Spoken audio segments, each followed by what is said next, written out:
allegiance to the flag of the United States of America and to the republic for which it stands, one nation, under God, indivisible, with liberty and justice for all. Thank you very much. Roll call, please. Director McLaren? Here. Director Hernandez? Here. Director Martin? Here. Director Urasic? Here. Director Paris? Here. Pete Thompson? Arden Wells? Here. Recording in progress. Here. Other alternates in the room? Did you announce Barbara? Okay, thank you. Barbara Hogan's in the room. And are there any alternates on the phone? Audrey Miller from ADA. Thank you, Audrey. Ready to go. Okay, thank you very much. We're on item 4, adoption of the agenda. Is there a motion to adopt the agenda? So moved. Motion made by Kathy, Second. second by Angelica. Any discussion? Hearing no discussion, all in favor of the motion, say aye. Aye. All opposed, motion is carried unanimously. We're now public comments for non-agenda items. Is there any public comment for non-agenda items?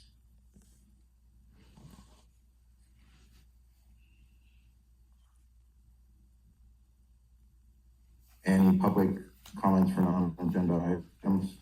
Angel, I thought there was one on mine, Mr. Gunn should be on the line this morning. and he's requested. He's requested to have a public comment this morning. Okay, Mr. Gunn, can you hear us, and would you like to make a public comment? Yes, can you hear me? I can, and Angel told me that you wanted an additional 5 minutes. I'd like you to stick to the 3-minute rule if possible, and then I would open it up for questions, and if that takes longer, I will allow that. Would that be okay with you? Yeah, sure. I just meant like 2 minutes more. I don't think it'll take longer than 5. Okay, go ahead, Mr. Gunn. My name's Kenneth Gunn. My address is 40980 Castle Road in Boron, California. Actually, I live right across the border in the San Bernardino County. I've sent write-ups and exhibits to the board. Just to summarize, Avantis is the company building the Aratina solar site in Boron. It was required to provide all water sources and authority to use the water at the Aratina solar site. Avantis alleged that they had a refurbished well under the name 40AA that would provide enough water for the project, and that was presented to Kern County Planning Commission as a requirement to proceed with the solar project. Kern County approved of the solar project's commencement based upon the AV Watermaster's recommendation. Concurrently to that process, Avantis continued to pursue additional water sources. Mojave Basin Area Watermaster said that any water from San Bernardino County could only be used in San Bernardino County for the construction of a gen-tie. Avantis used large amounts of water from San Bernardino County, this well, and apparently were caught stealing water from AVEC water outlets that I also requested that this be investigated. The San Bernardino County well, although in San Bernardino County, draws from the watershed under the supervision of the AV Watermaster, and therefore should have been part of the assessment as to the potential adverse effects upon the AV Watermaster's watershed. Therefore, there was clearly enough water available if there was clearly enough water available on the well site based upon their information, they would not have needed to look for other water sources. It is a fair deduction that the well never produced any water or close to the level that was projected. The AV engineer relied on truthful reporting by Avantis, and this did not occur in my opinion. Based upon the apparent deception by Avantis, I made several recommendations or requests in my previous emails. This includes an immediate assessment of the on-site well that supposedly is handling all water requirements and deciding if any damage is being done to the desert lake or Boron's emergency system of wells. If Avantis is found to have lied to the AV Watermaster, they need to be shut out of any further or future projects, and current projects should be suspended until a thorough investigation is conducted. There are several water projects moving forward that are likely to draw from the commercial well that is on the border between San Bernardino and Kern County. This will also affect assessments based or made by your board. I also request that the adjudication courts be advised of the problem of wells just over county lines potentially affecting watersheds in other districts. 4 wells close to the commercial well on the San Bernardino County side appear to have been damaged in some way due to the intense water droughts, including my well. I could lose my house, my property. My neighbor has apparently, that I haven't been able to confirm, but it's my understanding that she has sold her house for $50,000, which is nothing. And so she has lost basically everything, is going to have to move out of state. It's my understanding that she has gone ahead with this. I would like your action based upon my exhibits. And I also sent a new one today with paragraph marks. I would like some type of input from your engineer, I think it's Ms. Wells, as far as what, did you guys rely completely on their documentation of what they said this refurbished well was going to actually produce? That's all, sir. Thank you, Mr. Gunn, and I appreciate you getting in under the wire. Are there questions for Mr. Gunn in the board? And Craig, I know you've gotten some communications from Mr. Gunn. Do you have a recommendation of what we may do? Mr. Gunn transmitted a lengthy email and 20 exhibits. Because it's not agendized, I did not spend the time of going through it at this point. I wanted to, and we'd recommend that we first determine whether this board has jurisdiction over the location that his operations that he's complaining about are occurring. I'd also, I think it makes some sense to have the advisory committee look at this before the board takes it on, assuming there's jurisdiction. The first thing I would look into that question to see if we have jurisdiction over this. If we do, I'd like some public comment about the issue. This could be a substantial expenditure of resources by the board that's not budgeted. And it's serious allegations. The board has a duty to protect the safe yield of the basin, and there's some strong allegations here. It's just a very lengthy submittal that I would encourage everyone to look at. It's posted on the website of the Watermaster for the public to review. And Mr. Gunn talked about, I believe, Advantis. Is that the name of the company? Yes. Did we actually, I don't have a memory of it, but did we actually approve water for that project? I have not gone back to look at that. Angel may have better information on that. So as far as I know, we did approve, they received a permanent production right from Burroughs, and we did approve, I'm not exactly sure the amount of water, but I did talk to Arden and they are reporting consistent with what we approved. Okay. Yeah. And Arden can maybe answer this, but I think it's a very small amount. And maybe Mr. Gunn's concern is the well that's on the San Bernardino side. That is not part of our jurisdiction. This is Arden. We approved a new point of extraction application in May 2024 for 220 acre feet of carryover water that would be used at a rate of about 65 acre feet per year. And we have received quarterly metering reports with pictures of the totalizers that do show that the rate of use for the well within Antelope Valley is consistent with the application. May I comment? Okay. Sure, go ahead, Mr. The Gunn. assessment that Ms. Wells made, especially to allow them to produce that amount of water, was based upon information on how much water would be drawn from your watershed or shed. The key question is whether or not that was an honest assessment, because the watershed, in other words, you would have to add the amount of water that they are currently taking out from that well to the amount of water that they are extracting from the San Bernardino County side. Now, it's very easy for everyone to say, you know what, we don't have jurisdiction. And that's kind of the game that's being played on this border, because people in the Mojave, the water basin area are going to say, well, you know, Kern County approves of these projects. They approve the projects. Well, Kern County is relying on an assessment from you guys.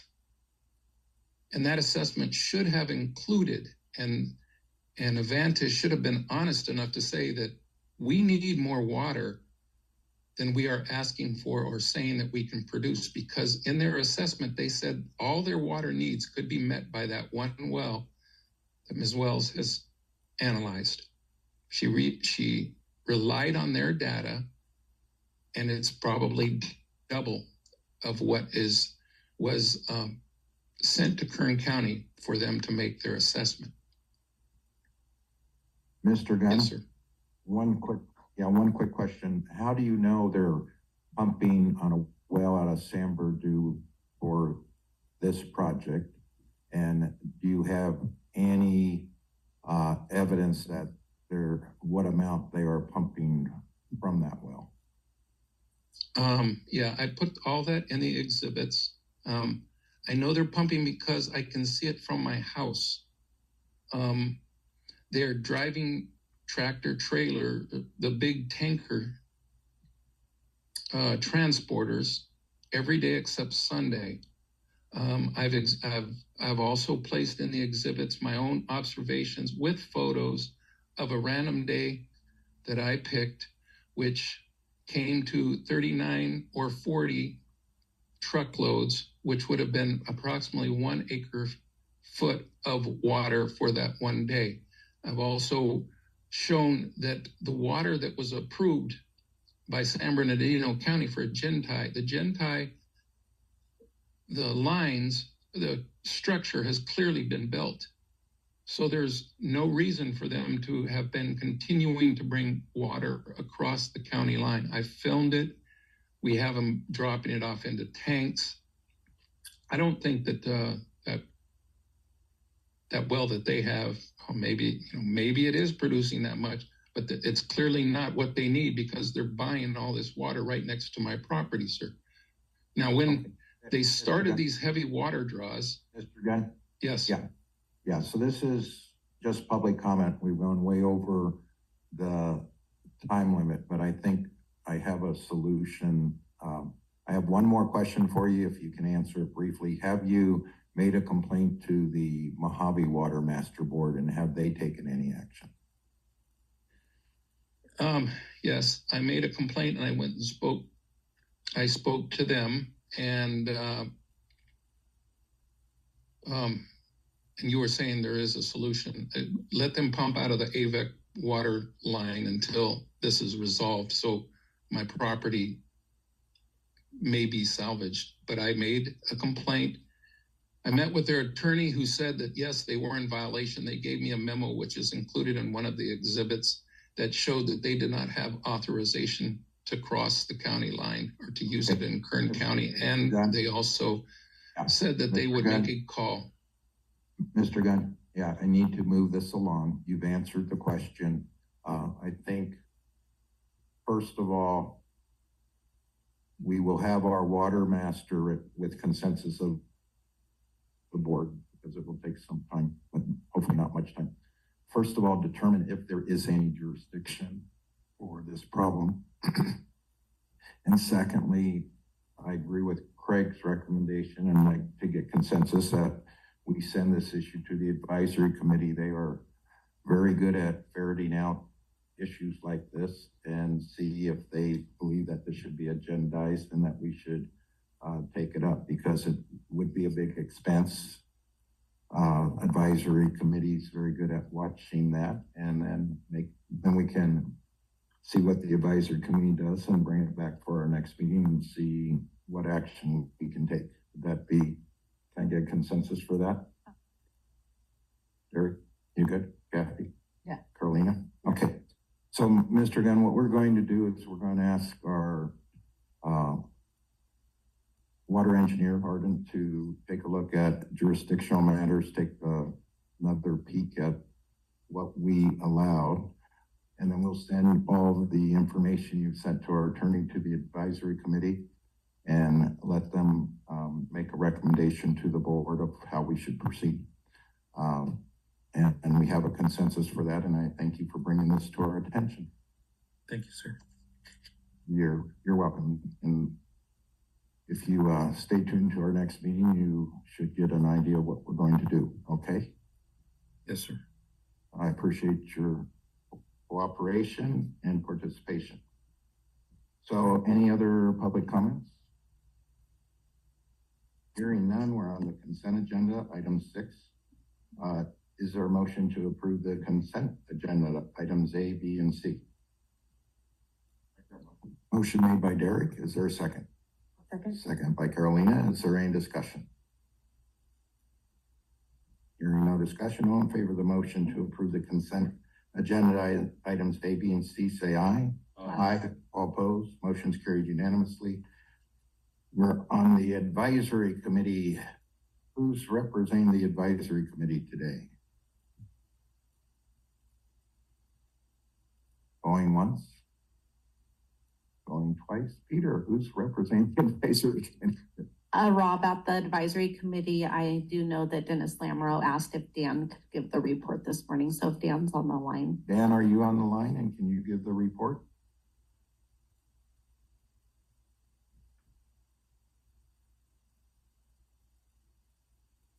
Well, not hearing anything from Dan, I will say what they normally say, the minutes speak for themselves, and we will watch what the minutes say as we go through everything. Okay, advisory committee report has been given. And Julie, would you like to come up and give the report real quick, or did I do a good job? Okay. Okay, got it. That's the best that I can do. Okay, thank you. Item 8, consideration possible action, selection Watermaster administrator, and that's Craig. Yeah. Last month at the board meeting, we were directed as general counsel to prepare a first amendment to the MOU. It's on page 38.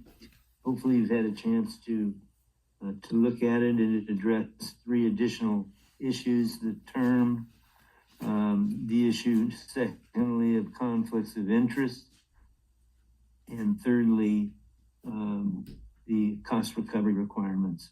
Some clarification occurred on those issues. And the proposed First Amendment to the MOU starts on page 39. I believe there is a request to modify some of the very couple of words in the conflict of interest provision, agreement issue number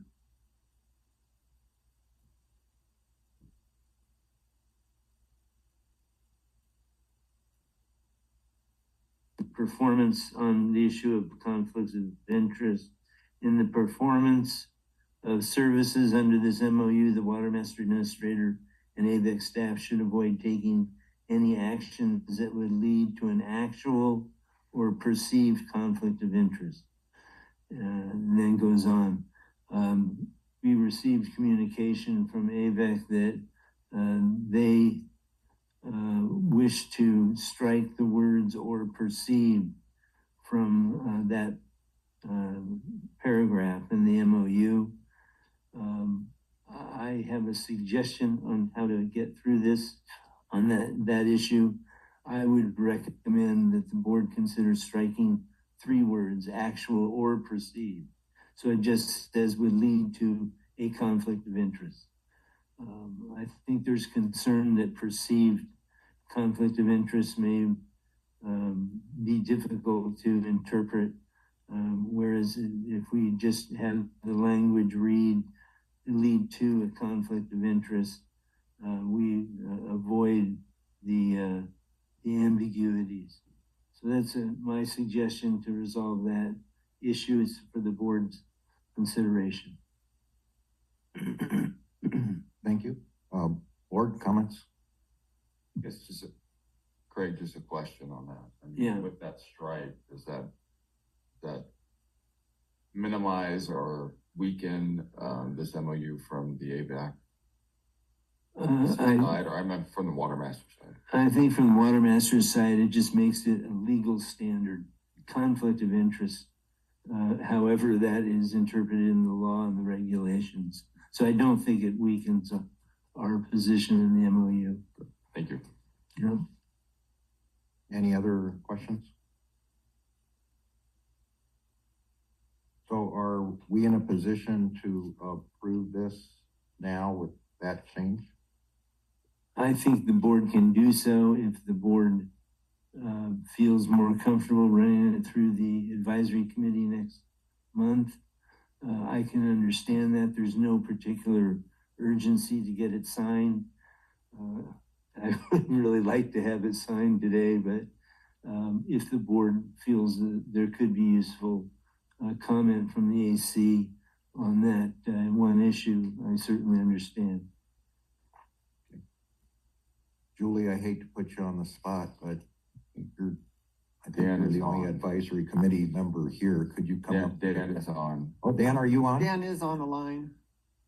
Dan? Chair Paris, I am on. Sorry, I got bitten by the tech gremlin bug on this end. Been scrambling. Oh, I'm sorry about that. Hope it didn't hurt. Just my pride. I gave the advisory committee report because Julie didn't want to, but it was pretty brief. So would you like to weigh in?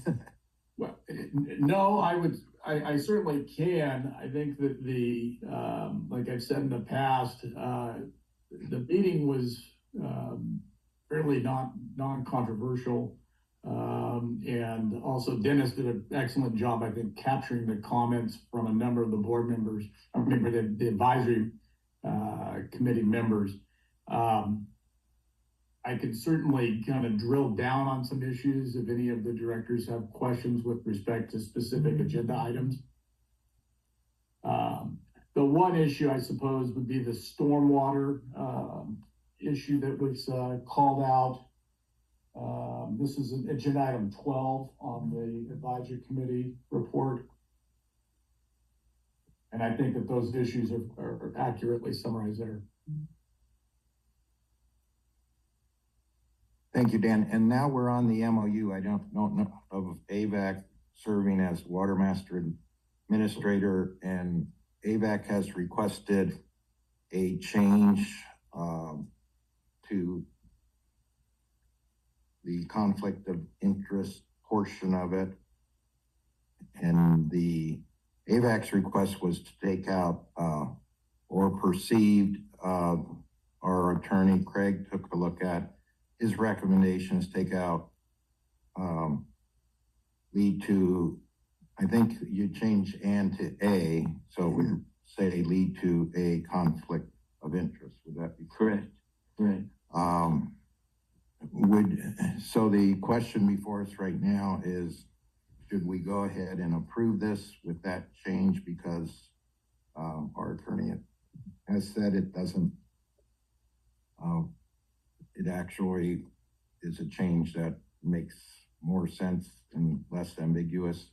Or would you like this to go back to the advisory committee for them to weigh in on that? Or Well, have I given you enough information? Yeah, I guess it's tough to, is Craig's opinion that it is not a material change?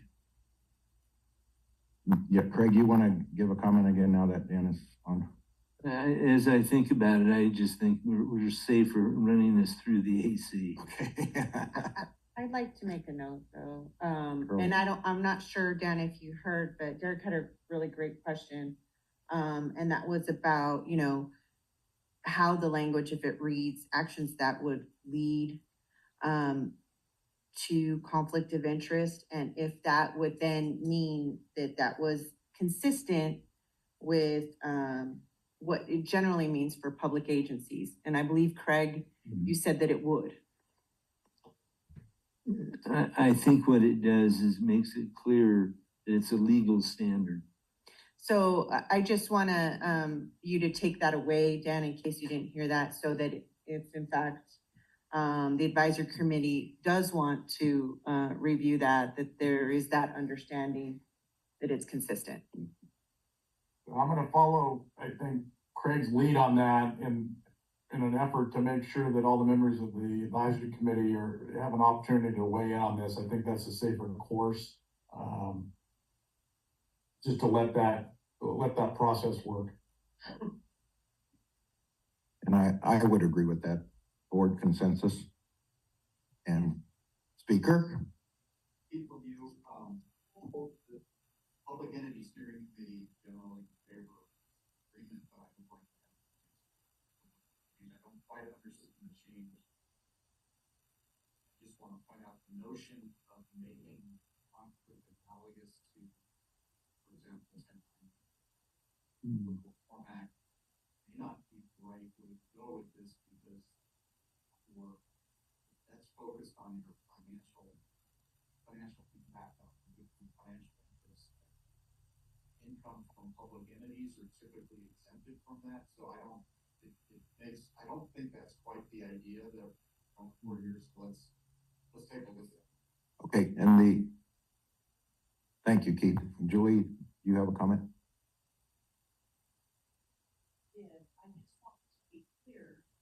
Question, unless I misunderstood, was, does it weaken the Watermaster's position? And Craig said it does not. So in that line, I would like to make sure that Derek's question is specifically put in the minutes, so the advisory can look at that too, because that's the question. Yes, thank you. You hit it. Good recommendation. Thank And Patty, we make sure that's in the minutes. And Matt, would you just come up and, this started last night at the AVAC board meeting. So if you could just give the view of the AVAC board, just so that everybody's aware of how this came up. Sorry to put you on the spot. No, that's okay. So it came up last night at the. And this is Matt Knudsen, the general manager of AVAC. Matt Knudsen, AVAC. So our plan was AVAC wanted to hear if the advisory committee had any comments on the amended MOU. So we waited until after the advisory committee. We then presented it to the AVAC board last night. Our board president brought up the concern that, the language perceived conflict is vague, and who determines a perceived conflict. So the recommendation of the AVAC board was just to strike perceived. But after discussion with Attorney Parton this morning, we discussed maybe it'd be cleaner to just strike the actual or perceived. So AVAC, for AVAC as general manager, I'm comfortable with the proposed revision. But I understand if you want to kick it back to the advisory committee. Our AVAC's soccer skills are getting real good because we're kicking the can down the road every month. So yeah, no skin off our back if you want to kick it back to the advisory committee. Okay, consensus? Any questions of Matt? And I think what goes back to the advisory committee is, I think AVAC is fine with just getting rid of the word perceived. Yeah. Our council thinks actual or perceived are probably redundant language. and could be removed, so, whatever the advisory committee decides on, but Craig, how do we tee this up so we can get it done next time? Would you recommend taking out actual or perceived, or Yeah, I or with would. the option, or? I'd like the board to vote on the language being acceptable to it, subject to what we hear from the advisory committee. So you want it, you will send back this amended to say, get rid of actual or perceived, say a conflict. Correct. Send that to the advisory committee and see how that See goes. what comments you get. Okay, so I think everybody is well aware of how this came about. Yeah. So All right, sounds maybe, good. maybe it's your fault we got kicked down another. My fault? You can blame me if you want to. It's okay. No big deal. We, the plus is we just get to provide the services for another month. Yeah. 3 years will start next month. Yeah. There you go. Always looking at the positive side of things. Yeah, good. Thanks, Matt. So we'll take no action. Consensus is to send it back to the advisory committee with the change now recommended by Craig and see what the comments are and try to get past next one. Everybody good with that? Yes. Yes. Okay, great. Thank you.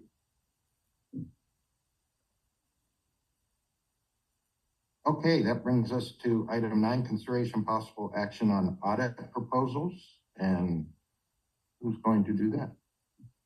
Thank you, Chair Pierce. I will kick it off. And if you have any tough questions, Teresa's in the audience, so go that way.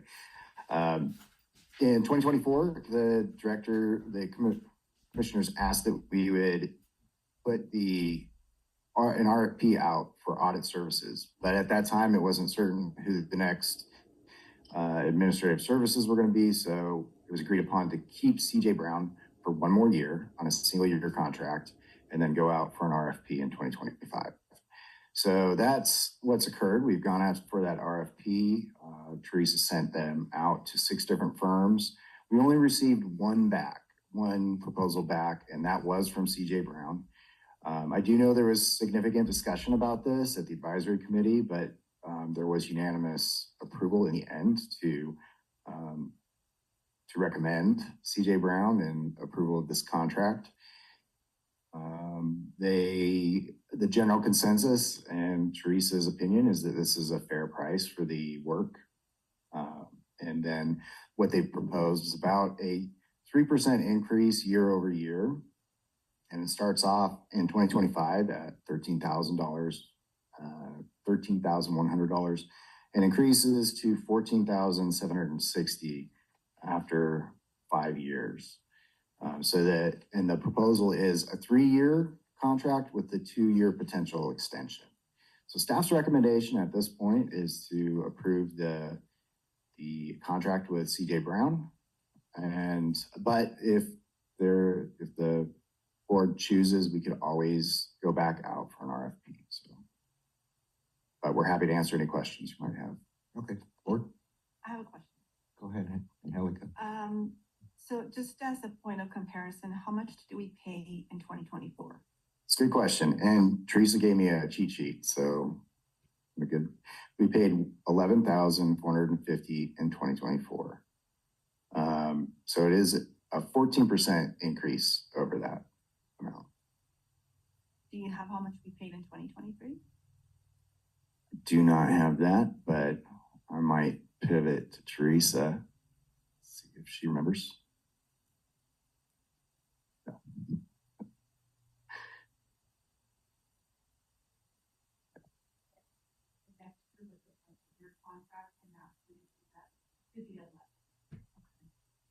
Substantial increase. Any reason why that happened? Oh, Teresa, will you come up? So, yeah, sorry. We need the people in the internet world to hear you. Okay, the reason for the increase was because it was not going to be a multi-year proposal, it was a single-year proposal, and there was uncertainty on who would be providing the administration. So they bid it with a lot of uncertainty. for that 11,000. Thank you. Thank you. And Julie, you have a comment?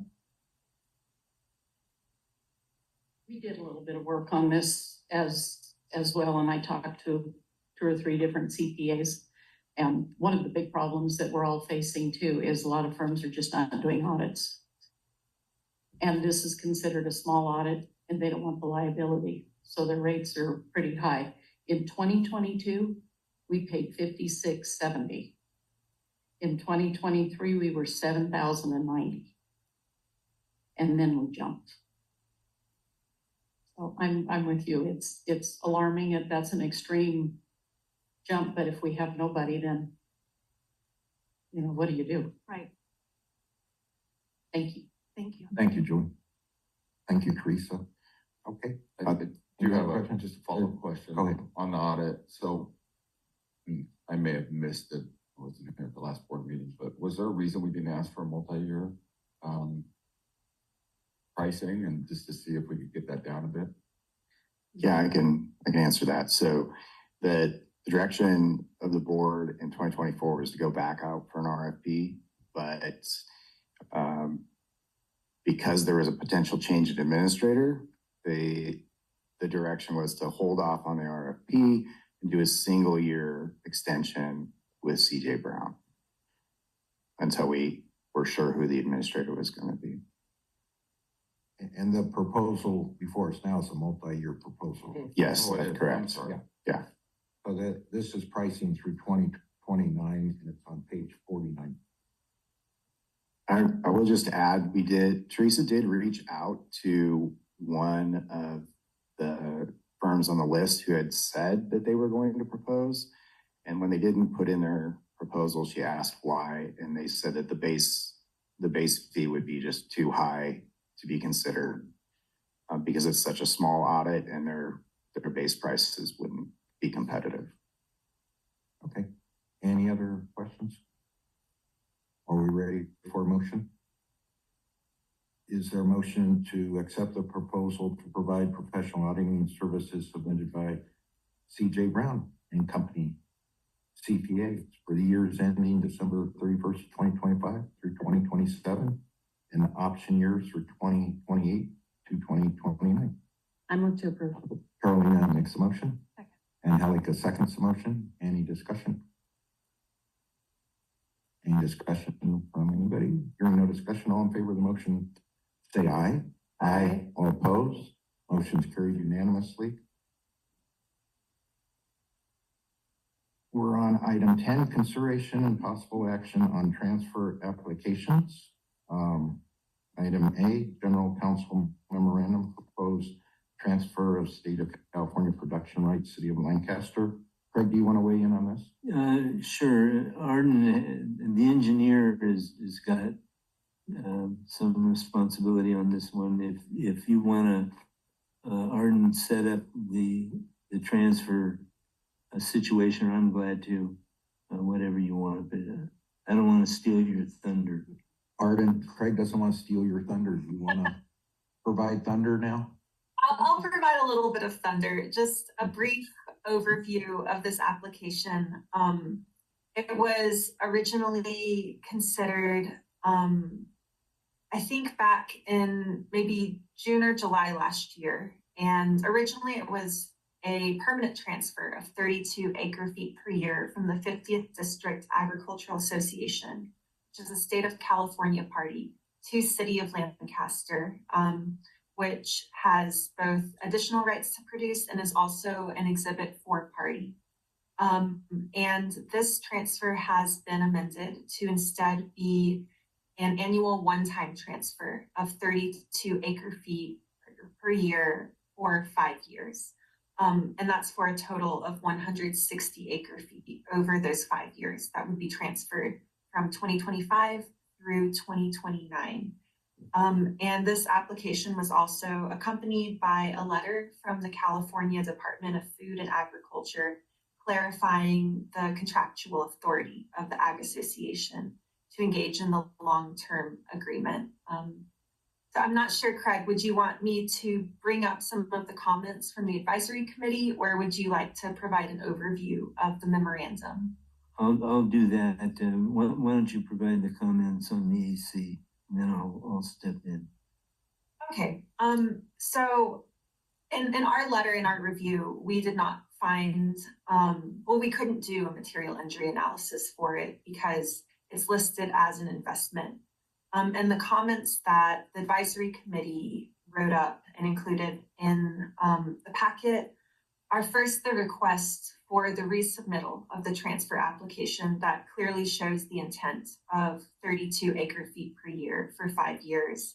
Also adding draft language for an indemnity agreement and further review of how to address the judgment, paragraph 5153, to ensure that the total pumping is not increased with the transfer, given that there are complications with the state of California transfer to a different class party.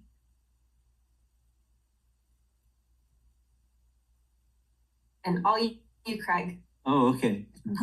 There is a legal memo on the subject at page 74. We recommended that if the board approves the transfer, that it be made subject to obtaining an indemnity from the city and from the district for any transfer that occurred without authorization or authority to do so under the judgment. We got a letter dated today from the state of California Department of Food and Agriculture, raising some questions about, do we require indemnities from other people, and some other comments that I'd like to address, and I think should be addressed before the board votes on it. And fortunately, we have Dan, our GM from the fair, and Trelise, our city manager, together on this. I might bring them up because they may have some questions. I'd like to get this finalized, what is necessary for them to do, and get some feedback so that it's not bouncing around more. Would that be okay? Dan and Trelise, would you like to come on up, and we'll try to get all the information we need so we can move forward. Okay, thank you guys. Craig? Yeah. There. I just got the letter that, and Craig, that's a letter by Dan, I believe, correct? Correct. To you, trying to clarify what the fair's position is, and probably with some input from the city. right, and requesting some more information. Maybe you could, I have the letter. I'm happy to meet with you, talk about what more is you're asking for from us. But having just gotten it 5 minutes before the meeting started, I'd appreciate an overview of what the point of the letter is. Okay, I'll try and be nice. Rob's always asking me.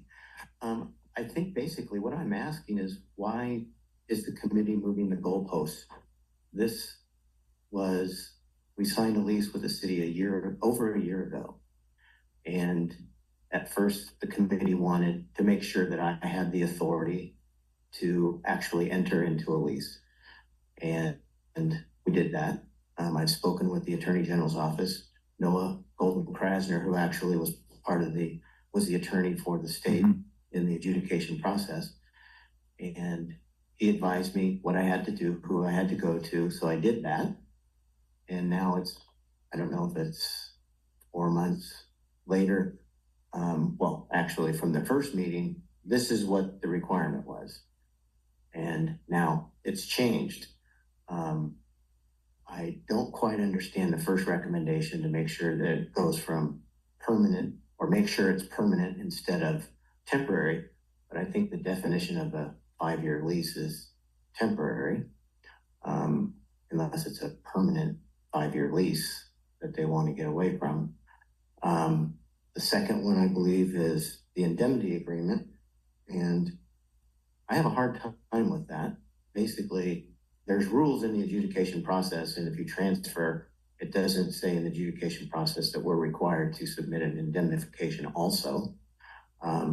So I would like clarification concerning the need for that, and if that's required of every transfer. And then the third one, I don't believe that we're allowed to go over the limit. So I'm trying to understand why we need to then clarify that we're not going to go over the limit, or that the city's not going to go over the limit. That seems redundant to me.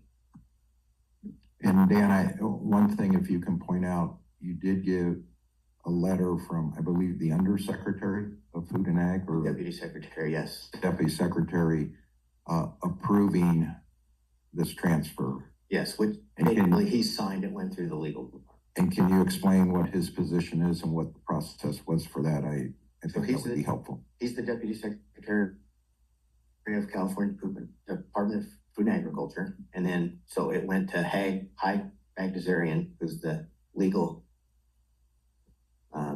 chief legal officer for Department of Food and Agriculture. He approved the letter, and then it was signed by Mr. Flores.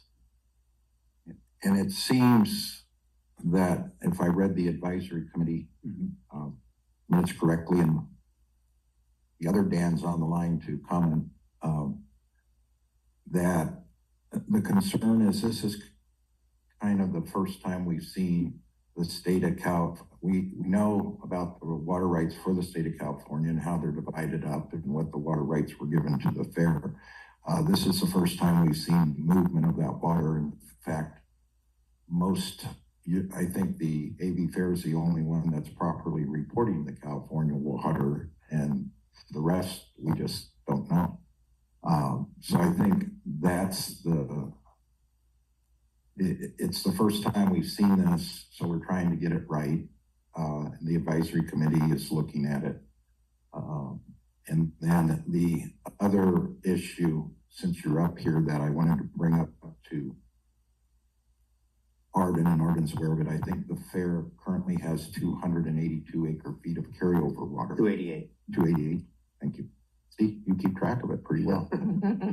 And would this be an easier transfer by just transferring the carryover, which is more than 5 years worth, and making some type of arrangement for that, whatever the city and fair decide on, versus doing a lease of a permanent right? And I don't know the answer to that, but I thought we'd get you here, get to the bottom of it, and try to work out what we need to do to get it done. So Arden, are you prepared to weigh in on that, or did you understand the question? So here's your question, the difference between having a transfer of this volume of water, the 160 acre feet, through carryover water, as opposed to a recurring transfer of current year production rights. Is that correct? Yeah, pretty much. Would it be an easier transaction for the fair and the city to just do a transfer of a amount of carryover water, rather than a transfer of a 5-year basic lease of a permanent right? It seems that would be an easier process to go through, and probably better process, because then you're not accumulating carryover, and that's the water that's going to go to the city to be used. But that's the question for Arden. Concerning groundwater accounting, the transfer would, for the most part, be pretty similar. It would be older water that's transferred from the Ag Association to Lancaster, and City of Lancaster would receive all of that water at once as carryover instead of over 5 years.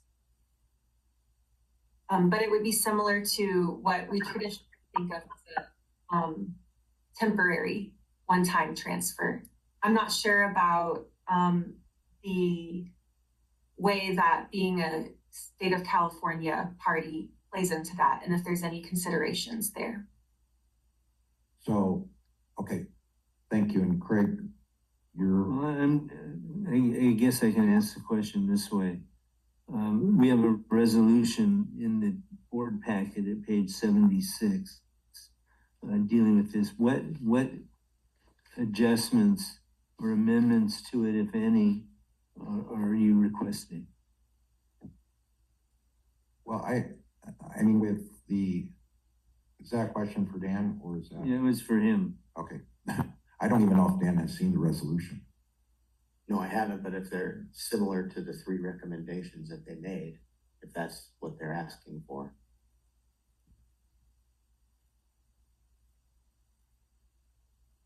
Well, maybe one idea here is to allow them to look at the resolution that's in the agenda packet, see what language is problematic now, and see if we can get to some kind of resolution of it with this board today. Okay. I'd like to get this done. It's been 3 months and every time it goes through the process and the engineer and the attorney weigh in and you guys are being frustrated and we're trying to limit the bureaucracy here, not increase it. And so, can you give, do we have the ability to give Trelise and Dan a copy of the resolution?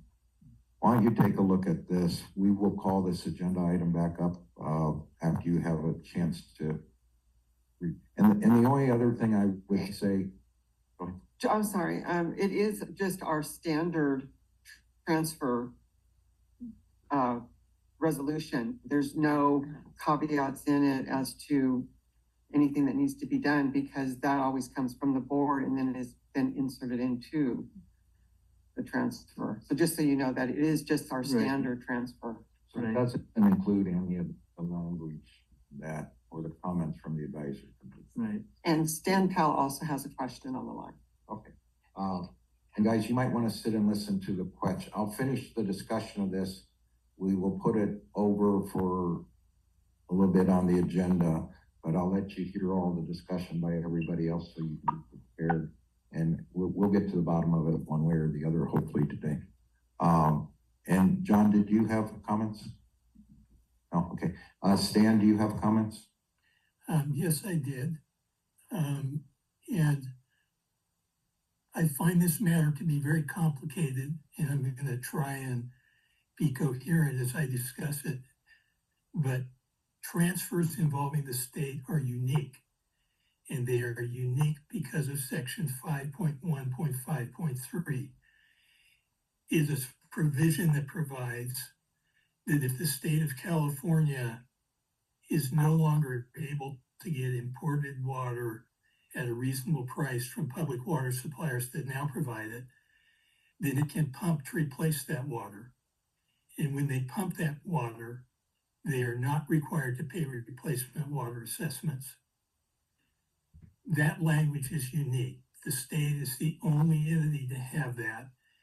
And I continue to believe that there are complications related to that that I'm not sure are fully addressed. I'm not sure if anyone has run through some examples about how exactly that provision would work under a transfer, temporary transfer, or a transfer of carryover water. And I'm not sure the judgment is completely clear on it. My concern is, as I read the proposals for carryover water, and I know that's in discussion with the committee, and I'm not privy to what the discussions have been, but the initial items I read appeared to me that if there is overdraft in the basin, that is potentially solved by cutting back on carryover rights. As a party with carryover rights, I do not want the Watermaster to add more potential overdraft that may come out of my carryover. I think there is the potential that that can happen here with this transfer. And so I think, I apologize for this being not as clear as I would like it to be, but I actually think this is fairly complicated. And I do think maybe this transfer is fine as far as 5.1.5.3, but I would sure like to see a more convincing presentation of that. So thank you for your time. Thank you, Chair Paris. Thank you, Stan. I think also we had a question a year ago about the authority of the 50th Ag to convey water to an entity that's not named in the judgment under that section. And that they came back to their credit and came back with a letter from the head of food and agriculture saying they had such authority. And our response was to recommend that we get an indemnity if we're going to put our trust in that representation that that state agency, the 50th Ag, has the authority to convey their water right to an entity not listed in 5.1.3. That was an issue that drove the indemnity. And so who are you requesting provide indemnification, and what are they indemnifying? District in the city of Lancaster. And what would they be indemnifying us for? Any blowback to the Watermaster that there was no authority to approve that transfer. By the state of California? By the state of California. So the indemnity would be indemnifying the Watermaster for attorney fees and loss in case the state of California sued the Watermaster over this transfer. Is that? That's right. Okay. So that's what's being requested. Now, I think Dan's question to you was, have we ever required indemnification before on a transfer? That I don't know the answer to if we have or not, but it seems to me the more important question is, this is a unique, as Stan Powell was saying, a unique situation, the first transfer under that section, dealing with the state agency. And I'm just not convinced they have the authority to make the transfer. And I want to see us have protection if that happens. Okay. And again, this is unique. So I'm going to give you guys a few minutes to digest everything you've heard. We'll move on to the other transfers, and then I'll bring you back up for discussion, and let's try to get to the bottom of it. Julie? Yes, please, thank you. It's also in the advisory minutes. We would like to see a new transfer request form brought back, because this was the original one in 2023, and we're asking for something completely different now. So we're not lined up. That was a permanent production right transfer. This is not. So that needs to be cleaned up. Chair Paris and Craig, this is Cameron Goodman. I thought I might weigh in on the indemnity question just to put that to rest, if I may. Okay, please go ahead. And Dan and Trelise, Cameron works with Craig as our Watermaster attorney. Go ahead, Cameron. Hi, yes, I can confirm that there have been several instances in the past when there have been questionable authorities to or bases for transfers in which the Watermaster has conditioned transfers on execution of both parties, by both parties of an indemnity agreement. And Watermaster rules and regulations section 13F2 specifically authorizes the Watermaster to condition approval of a transfer on an indemnity in favor of the Watermaster. So it's authorized under the rules and regulations, and there's somewhat extensive precedent for the Watermaster to condition transfers on such an indemnity. Okay, thank you, Cameron. Appreciate that. Carolina? Thank you. So I know that we're gonna look into this a little bit more and go on with business, but I think Julie raised a good point that we should look at the minutes from the advisory committee and ensure that we're also addressing all of those comments. In addition, let's assume we can, move forward with this, because I know that that's in everyone's best interest and we find a way forward. I do think it's fair, the request is fair, to make sure that we get all of our requests out at one time. And that being said, one of the questions that I think I would need answers to, in addition to what was raised by the advisory committee already, is, the proper order of production rights if we were to move forward. So that, again, when this came before this board, we had all of the questions addressed at the same time. Thank you. And I just need clarification, proper order of production rights. Yes. Could you elaborate a little bit more? Yeah, so whether the allocation should be used first, or the Federal Reserve carryover storage, so that we're talking a lot about carryover, and to avoid, holding water rather than addressing deficits. So I think this is in addition to item 3 of the minutes on page 33, where the advisory committee is talking about how we address the native safe yield and what would happen, for example, if we were to be in these specific situations where we were having to curtail. Okay, any other comments?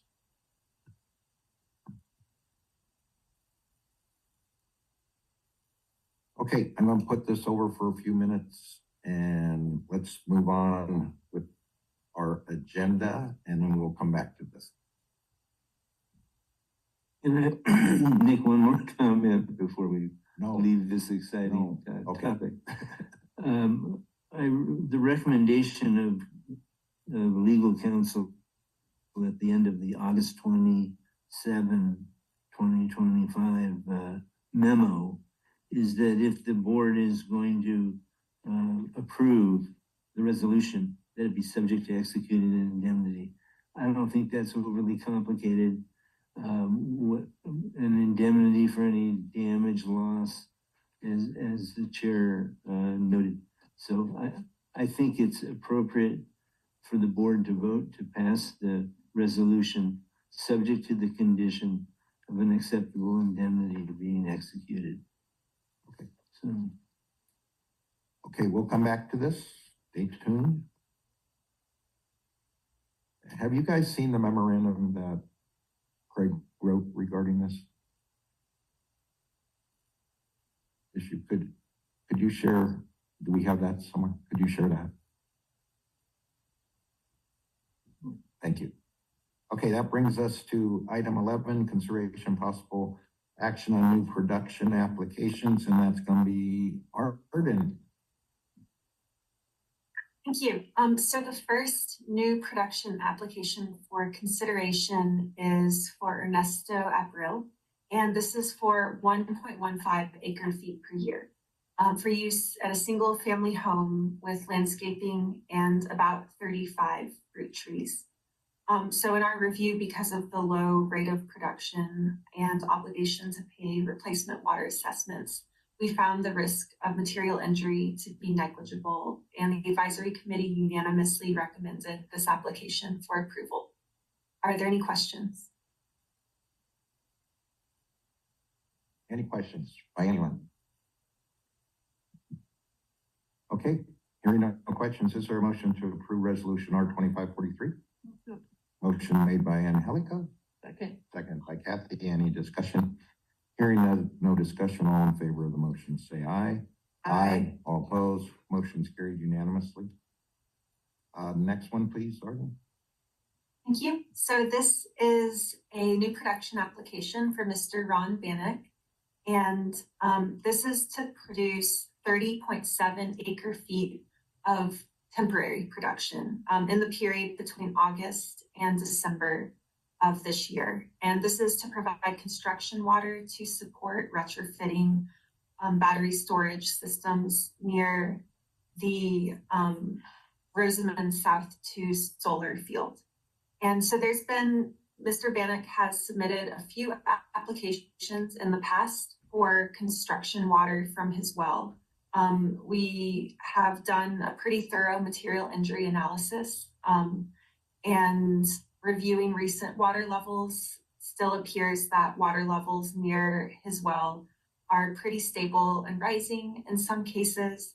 And in the past, when he's produced up to 250 acre feet in a year for construction water from this well, we haven't observed any lowering of groundwater levels, subsidence, or negative impacts from production at this well.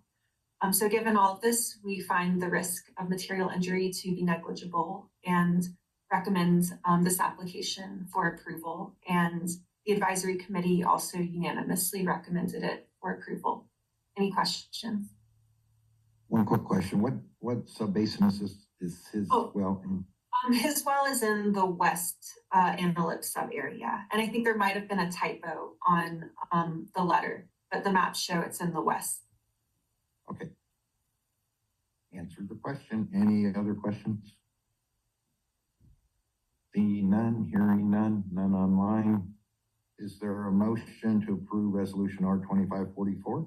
I move to approve. Motion made by Carolina. Is there a second? Second by Derek. Any further discussion? Hearing no further discussion, all in favor of the motion say aye.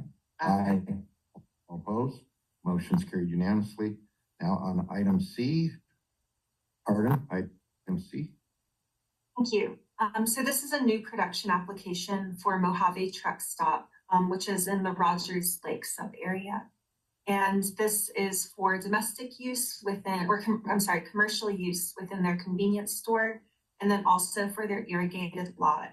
And most of their landscaping are shade trees and then low water xeriscape landscaping. And 75% of their landscaping is through recycled gray water drip irrigation, with 25% of that coming from groundwater. And this truck stop, we reviewed the water levels in the vicinity, and overall in the area, we've seen a very slow, steady decline in water levels. However, this property is very remote. There's one small pumper within about half a mile, and then all other producers are a couple of miles away from the property.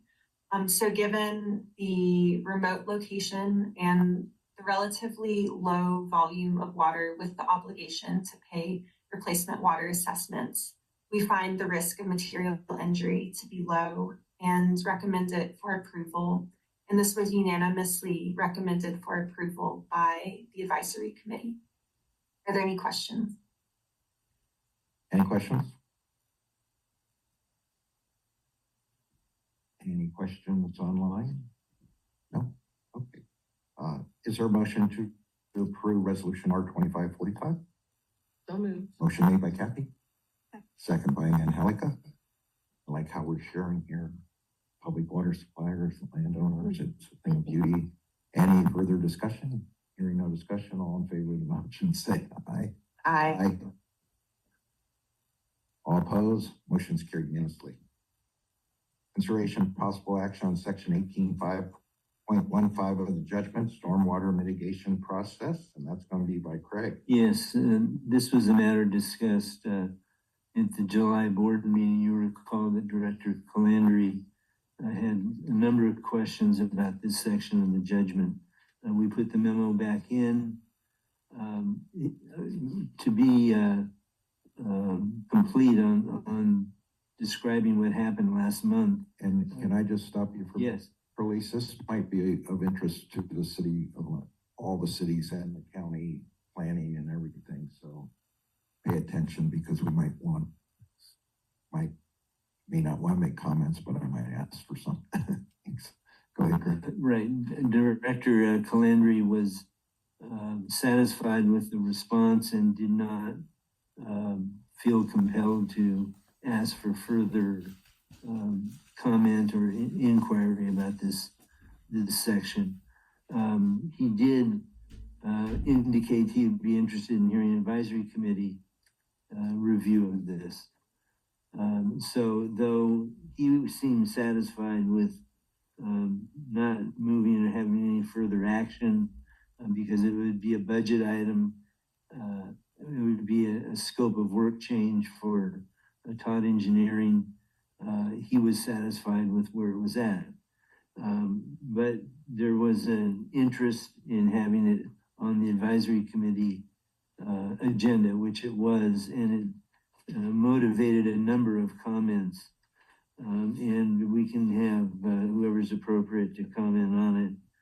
But there was an interest in monitoring and reviewing all stormwater projects and how that was going to be done, and the budgeting of it was left for further consideration. But the way it stands now, the advisory committee is to look at the issue. They commented to the board, and it is now up to the board whether they want to pursue having a review and monitoring of stormwater impactful projects done by the Todd Engineering and what their budget would be. I think Arden should speak to that in terms of what the budgeting issues and just the workload issue is. Is it that significant? She can give some background on whether the board wants to approve further studies of these kinds of projects that have this kind of impact. So can you simplify what's being asked? Is it that every developer that has a project that would impact stormwater in the basin would have to have approval by the Watermaster board? It would be that analysis would be done by Todd Engineering, and if they called for further mitigating efforts, they could. They would do that review of every application. If it didn't have an impact, they wouldn't provide any services on it. But if they indicate there's an issue with the project, they can require remediate action. Okay, and is it my understanding the judgment provides for that? The judgment notes there at 18.5.15 that it's page 168. Page 168, exactly. The entire provision is recounted there. It's an effort to make sure the Watermaster engineer is taking stormwater diversion issues, whether there's flow capture issues that are going on, make it explicit that the engineer is to review every application with that in mind, whether it's applicable or not. And the question is, how big of a job is this? It sounds very like a major scope of work change, but I understand from Arden, there may not be that many projects that literally have an effect on stormwater diversion, which has an impact on controlling, enhancing the native safe yield of the basin. Okay, Arden, can you weigh in on this and give us your thoughts? Yes, thank you.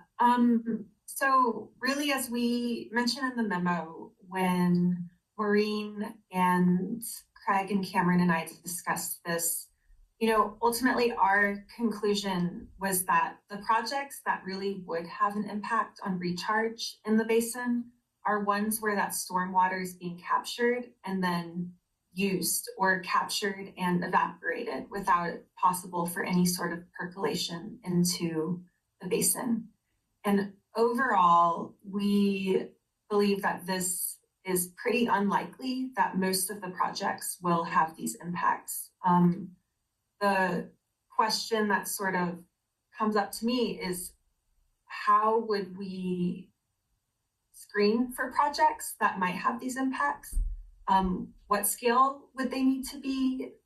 Because reviewing every single project would be pretty time consuming, and the vast majority of times there would not be significant impacts on the recharge coming into the basin. Okay, and I think we're fortunate today to have kind of a subject matter expert on this. Trelise, our city manager, has been involved in the planning process for many years. And Trelise, if you could give some comments and your thoughts. Yeah, I'd love to. So I'm Trelise Nieves, city manager for City of Lancaster. I'm a former city engineer for the city of Lancaster, and it was actually my project to get, approve, and update the recent master plan and drainage back probably 7 years ago now. But my suggestion would be that we actually bring forth that master plan and drainage that both cities have, Palmville and Lancaster. Have you review that, because that looks at drainage overall, and then any development project that comes in, they just build the infrastructure that's required in the master plan of drainage. So if the master plan of drainage is good and we're not altering that, and you've had the opportunity to review and approve that, I think at that point we know that's the screening process you're looking for. You would essentially have looked at all of the projects moving forward and know they're going to be good and in compliance with stormwater requirements. And how does county planning fit into that, since they approve projects outside the city? I believe they also have the master plan of drainage for the Antelope Valley region. I'm not 100% sure of that, because we did not.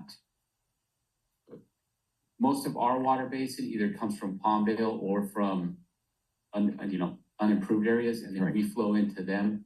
But I believe the county areas do also have their own master plan of drainage as well. Carolina, do you? Yeah, I think I really appreciate your perspective, Trelise, because that was a considerable concern of mine. And if you recall last month when this was discussed, one of the things that I asked was, what is the likelihood of something like this truly leaving the basin, right? And that there's so much work already by cities and often by county to ensure that it's just a simple diversion, right? To ensure there's no flooding, but then enters the appropriate stream. I think really, Craig, we should go back and look at, and I do have a question for Trelise, so sorry I'm not. I think that if we go back and we look at the memorandum on page 68, it really talks about, and I want to highlight that no party may undertake or cause the construction of any project within the watershed of the basin that will reduce the amount of stormwater flows that would otherwise enter the basin and contribute to the native yield without prior notification of the Watermaster engineer. And so I think really my question was, in trying to address some of the concerns, was I concur that there's not going to be very many of these. And I think your idea about having us look at those plans and our engineer look at those plans are great. Really, I'm wondering, in those rare instances where there is some kind of project to defer, they would come to the city, or they would come to this various cities or the county. Is there a mechanisms where only those could be sent to the Watermaster? Because I think those are the ones we're really talking about. If we're looking strictly at what the judgment states, it states that only those projects that would divert water, right, outside of the watershed, whereas most of your different projects, they stay within the watershed. So would that be a process that the city could add for those very rare instances? Absolutely, we could add it to our development review process, but I also will say, if you look at our design requirements, that's not allowed. Right. Your pre and post have to be the same. That's drainage law. So what you're saying is not allowed anywhere. So I kind of wanted to make sure that that is articulated here so that there is a broader understanding. And this isn't to minimize the questions of the advisory committee, but I think, Trelise, your perspective on this matter is very important. And again, back to that really rare instant statement and what that really means and how to quantify that. Thank you. Can you even think of a project, Trelise, where this would have happened and that you're aware of in at least Lancaster? You can't, because like I said, it's not it's not permitted. So we're required, when you're looking at a drainage study for development, you can't alter upstream or downstream flows with that development project. And actually, quite frankly, we often get into arguments with developers because they don't want to put in the mitigation measures or do necessarily what's required of them because there's a cost to it. And it's expensive to keep your pre and post upstream and downstream the same. So 99.9% of your development projects are going to be keeping the drainage the same where it enters the property and where it exits the property. Okay. Your thoughts, Craig? I can revise the memo to address the board's concerns. There is no action slated for this item. It's the board's, whether you want direction, clarity in terms of. I don't want to give you more work for obvious reasons. So it seems to me that we have an answer, and maybe what we do, if we have consensus, let's just work on a consensus. If we get what are the plans called, drainage development? We can get you our master plan drainage and also our drainage design guidelines. You'll go through and it will verify basically what I've just stated all in writing, and it codifies all of that. And Palmdale has the same, and we believe LA County probably has the same. Correct. So we could ask that, and maybe Carolyn. On the extension to the groundwater monitoring program. And we have been working with Arden to confirm that any adjustments to it make sense from her perspective. So we do plan on having that contract to the board in September for review and potential approval. We'll also bring in September the unpaid delinquent assessment list for approval and filing. And Teresa Yates will present on investment options for the Watermaster. In October, it'll be a busier month. So we'll have presentation of replacement water rates. We'll have, for 2026, the proposed 2026 administrative assessments and the proposed 2026 administrative budget for eventual approval in December. So that covers the look ahead, but we're happy to answer any questions you might have. Thank you, Peter. Any questions, Peter? Anybody online with questions? Okay, now we'll go back to item 10. And Dan, Trelise, you want to come on back up and see if I can mediate a deal?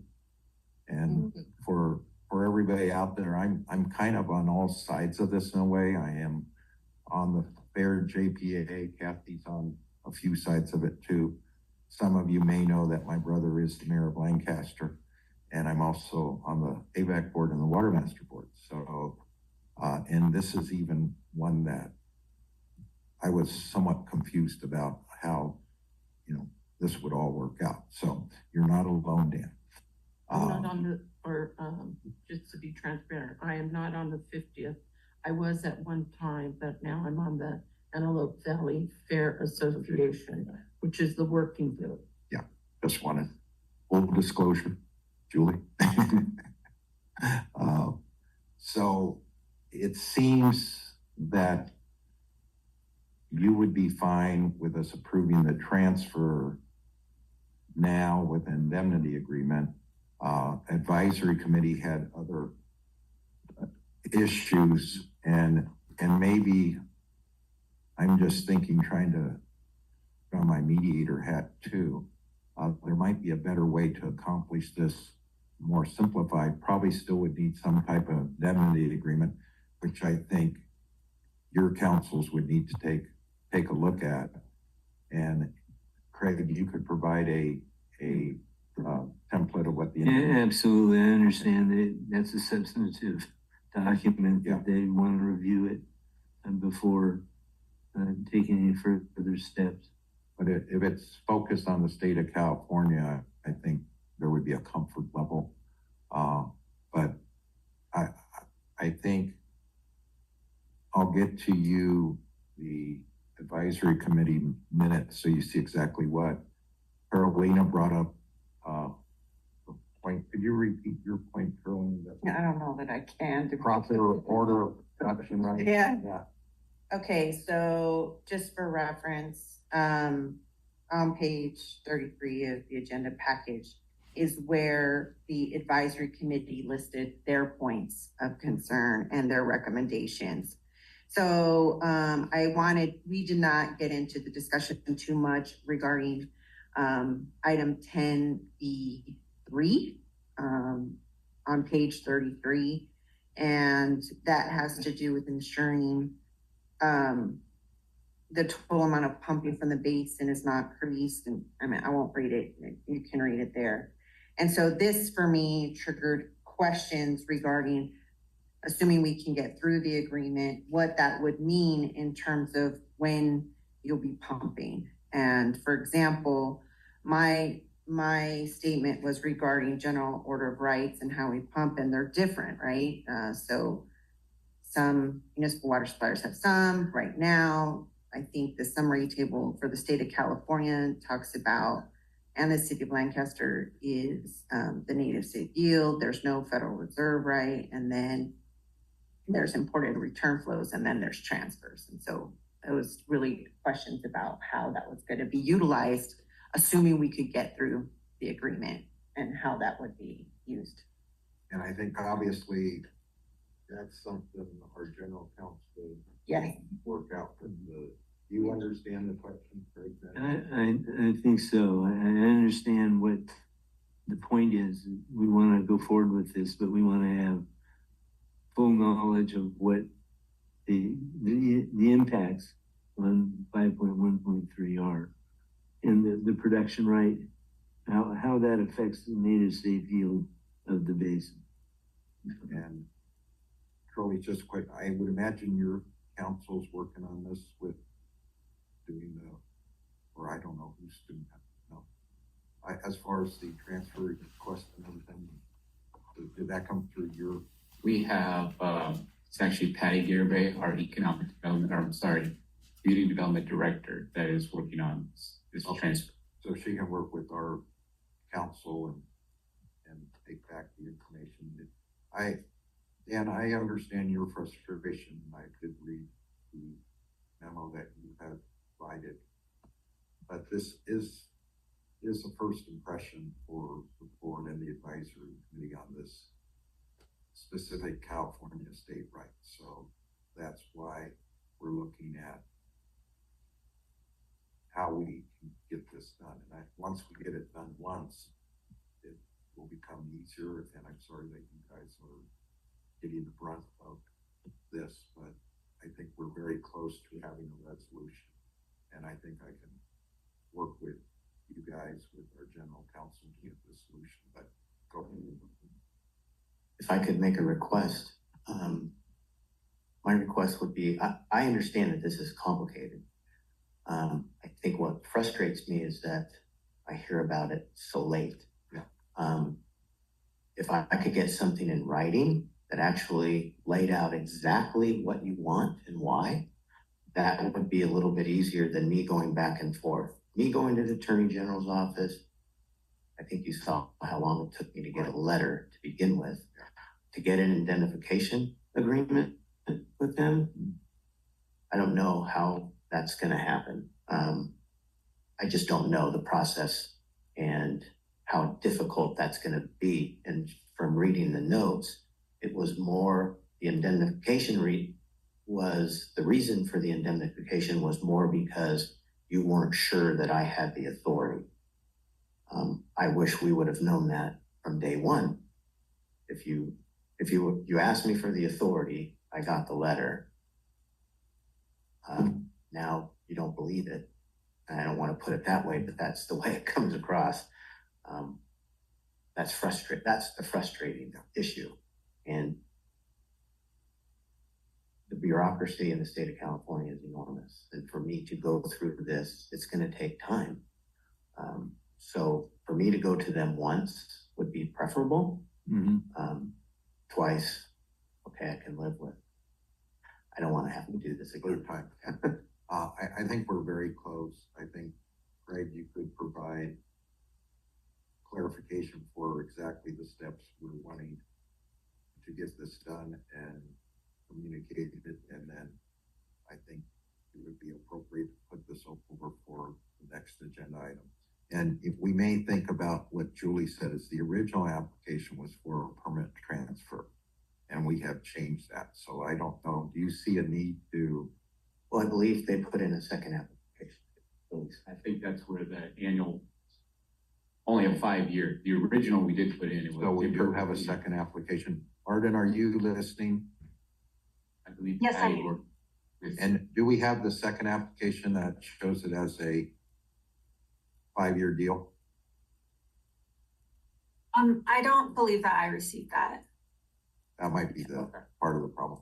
So I think I have a good feel. So I think, Craig, if you could do a short summary for them of what we're looking for, and I think I can help with trying to get everybody on the same page with this, and hopefully come back next month with everything we need. If I could ask one more thing. That can ask whatever you want. Ask to give your council authority to try and negotiate something. Because my feeling is that they will come back and say, well, we won't give you an indemnification, but we can do this. Would that be okay? Well, I think we'll leave it up to Craig as our counsel, but, and it's plausible we may only need a indemnification from the city of Lancaster since they're receiving it versus the fair. So think about that. And I think the process to go through the city of Lancaster would be a lot easier than the process to go through the state. And thank God we don't have to go through the county process. Sorry, Carolina. Got it. Understood. We'll work with them to make this happen. My understanding is that the board wants to move forward with this, and it potentially subject to an indemnity. We will probably move toward an agreement. Well, I think this board historically from the very beginning has always wanted to try to cut the bureaucracy and let people do with their water rights what they want to do. I think that's a loud and clear message. So we certainly don't want to put up hoops that don't need to be put up, and we want to streamline the process as much as we can. And I think as you saw most of our transfers, you know, you saw how we went through them pretty quickly. This is just first impression for us. And obviously I'm involved in some way in all three of the organizations involved, and we want to get it right. We have to protect the Watermaster Board, but we have to allow you guys to use your water rights the way you want. So I think that's the message we've always had. And this has been one of the most complex things to get through in the entire tenure I've been on this board, which has been since the beginning. So we're very close.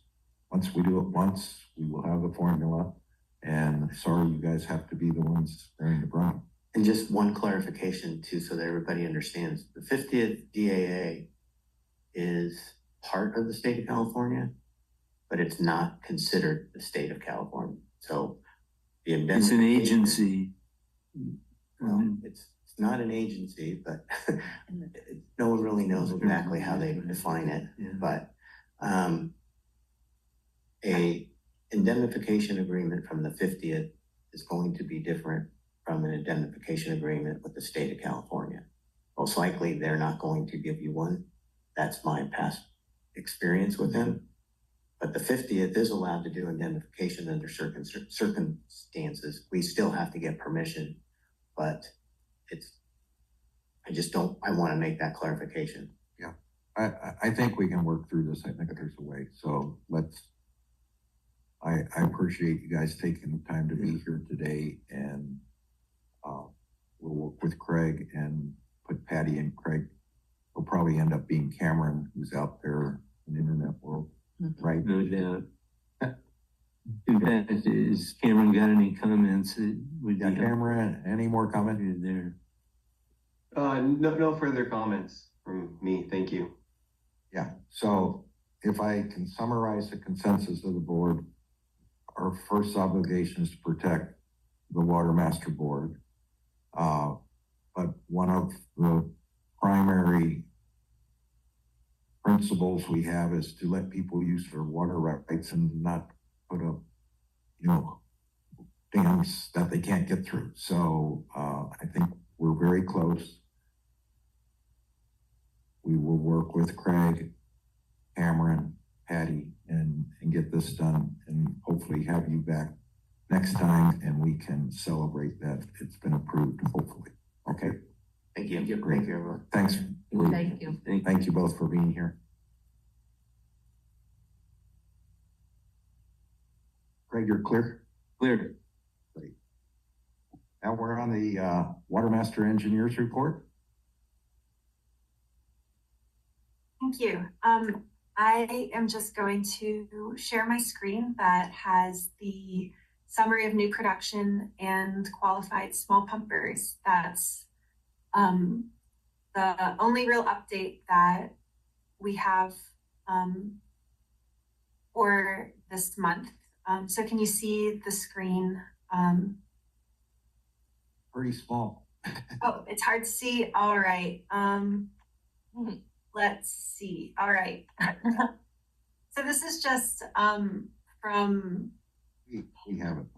Okay, this is just in the packet. Really, the only real update is, for new production, we're at 104 acre feet per year of total active and 103.38 of total revoked. So that is consistent with last month. But last month, there were 3 acre feet per year of small pumper rights approved. And so this is the first time that's happened in a few years. So we have 3 acre feet per year added to this qualified small pumper table. And as a reminder, for each small pumper that is approved, we add 3 acre feet per year to the table because that's the total volume that they're approved to pump unmetered. But on average, the small pumpers pump about, I believe it's 1.2 acre feet per year. Are there any questions about this? Any questions? No. Thank you, Gordon. Alrighty, that's all I've got. Thank you. Excellent. Oh, good to see you. We finally see your picture up there. Don't know what happened. Okay, that brings us to the general counsel's report. It's going to be covered by the closed session items. There is one that I've updated in public several times with Rancho Sierra Properties, just so the public is aware.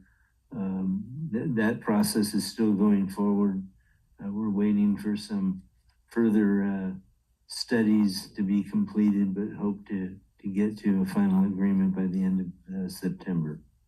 Yeah, Craig, and the AVAC board last night brought this up again.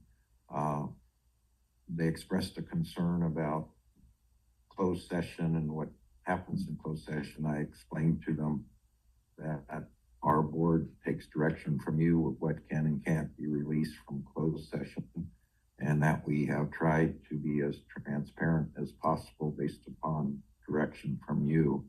And then they did bring up this Rancho Sierra one again. So if you could just provide a public summary of what you can provide, of what the process was, where we're at, and where it's going. Yes, it's a rather, and we expressed this and discussed this in public session a couple of months ago, just so the public would know. There are some complications to the Rancho Sierra Properties deal, but it's a three-party transaction. The Watermaster gets the negotiated or bid amount on the property. And so the Watermaster gets cash. City of Lancaster gets the property, and Watermaster gives a release to Rancho Sierra Properties. That's the structure of the understanding. And now we were thinking we would close this very rapidly, but the City of Lancaster wanted some time to do an environmental background study of the property. So that's continuing and should be completed and have a documented agreement done next month, end of next month. And then the process included appraisal of the property. Right, fair market value appraisal, which we got more than the fair market value. And the process was opened up to the public. Yes. You presented at a meeting what the bids were and what. Exactly. The names were mentioned and who the players were that were bidding and where they could put in a bid if they so desired. That was all in public session. Any other questions or comments from the board? Any from the public? Okay. Brings us down to item 16, board members' requests for future agenda items. Any requests for future agenda items? None? Okay, closed session. Is there a motion to go into closed session? So moved. Motion made by Kathy, second by Derek. Any discussion? Seeing no discussion, all in favor of the motion to go into closed session, say aye. Aye. All opposed? Motion is carried unanimously.